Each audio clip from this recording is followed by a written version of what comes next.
Meghan Markle, let's talk about her. Her team allegedly sent unnecessarily aggressive messages to a journalist for being by Thomas Markle's hospital bedside. Daily Mail reporter Caroline Graham said she became good friends with Thomas after an interview back in 2018. And Kinsey, Meghan has only sent a letter to her father after his amputation surgery.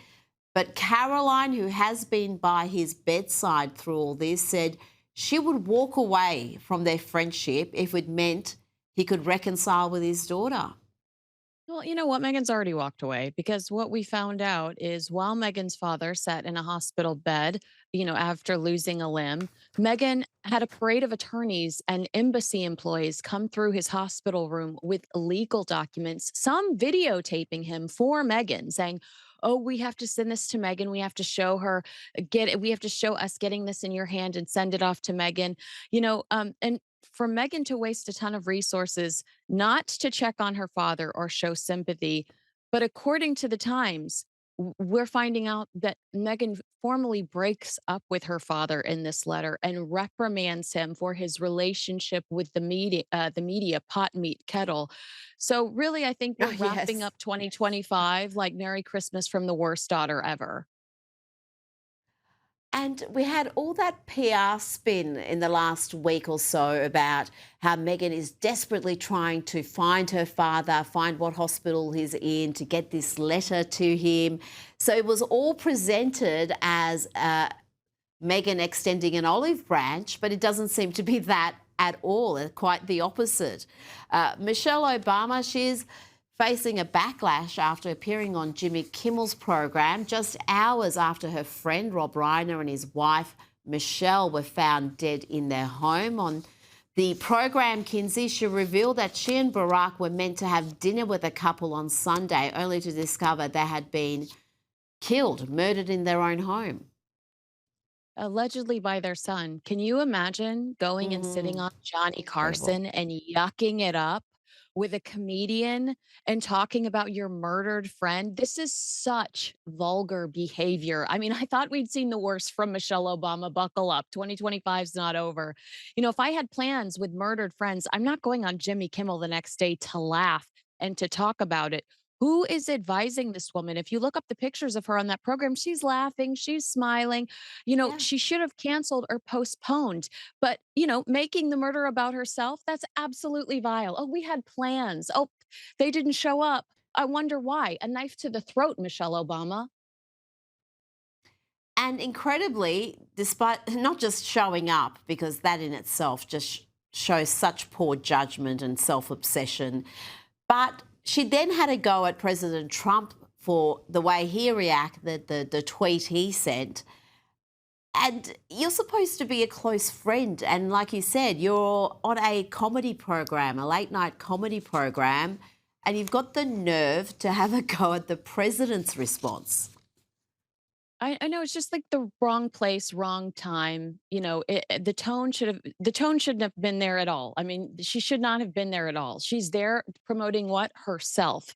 I just was so disgusted by this. And we always see this when celebrities die. Everybody coming popping up out of nowhere with their old photos that haven't talked to them in forever and all their long stories about them on Instagram. But this is a whole other level of Mm. narcissism. Narcissism is the word. That was the word I was searching for. Now, Amy Schumer's former husband, Chris Fisher, has had his say on their high profile divorce. Insiders told the Daily Mail he feels lost and is trying to come to terms with the fact their 7-year marriage is irretrievably broken. The insider said, of course, everyone eventually moves on from heartache, and Chris will too, but it is going to take him some time as Amy is such an important part of his life. Kinsey, are we going to see tell-all interviews here and this couple airing their dirty laundry? Because it seems to be going that way. Well, based on all of Amy's pictures on Instagram, after deleting all of the chunky photos, God love a chunky girl, I am one. She deletes all of her chunky You photos are on not.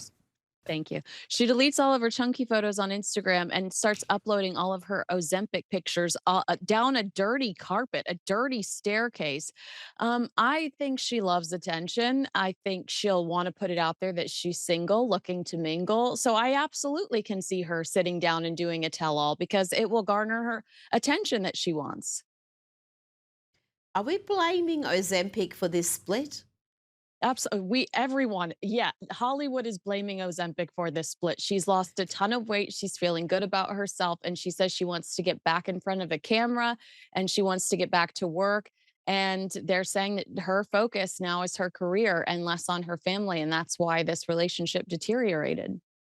Before you go, Kinsey, Marjorie Taylor Greene and her boyfriend have announced their engagement, and an expert jeweler has revealed that the ring that we can see is worth $60,000 to $70,000 US, based on its complex structure. Not bad. Yeah, I have a lot of questions here, Rita. Her fiance is a YouTuber. I just want to know his credit Oh score and wow. how he can afford that ring. Okay. Like, how can he afford that ring based on what we know his job is? I'm impressed to say the least. 60 to 70,000 US, that's over 100,000 Australian. That is an impressive ring. They say you should be spending a month's salary, or is it 3 months' salary on the wedding ring? So you can kind of work out his salary if he's stuck to that formula. Kinsey Schofield, thank you so much for your time tonight.